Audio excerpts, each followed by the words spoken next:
नमस्कार, सुप्रभात. इस्रायल आणि इराण युद्धासंबंधीची सगळ्यात मोठी बातमी सध्या समोर येते.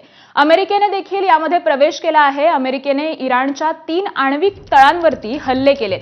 राष्ट्राध्यक्ष डोनाल्ड ट्रम्प यांनी स्वतः या हल्ल्याची माहिती दिली आहे. फोर्डो, नातान्स, इस्फहान या 3 आण्विक स्थळांवरती हल्ले करण्यात आलेत.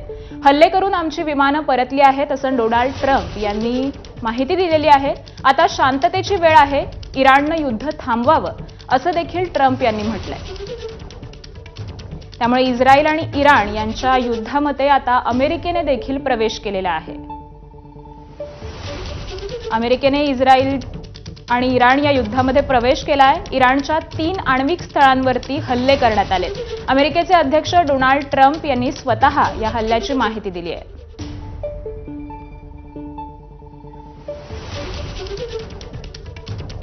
तर डोनाल्ड ट्रम्प यांनी हे ट्विट केलंय. We have completed our very successful attack on the 3 nuclear sites in Iran.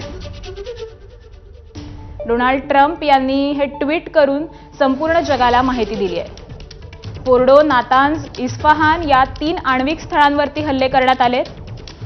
तर हल्ले करून आमची विमानं परतली आहेत. आता शांततेची वेळ आहे, इराणनं युद्ध थांबवावं असं देखील या ट्विटमधून डोनाल्ड ट्रम्प म्हणतायत. त्यामुळे आता या सगळ्याचे जागतिक पटलावर काय परिणाम होतात, भारतावर याचा काय परिणाम होतो हे पाहणं देखील तितकंच महत्त्वाचं ठरणार आहे. आताच्या घडीची ही सगळ्यात मोठी बातमी आपण पाहतोय. इस्रायल आणि इराण युद्धासंबंधीची ही सगळ्यात मोठी बातमी आहे.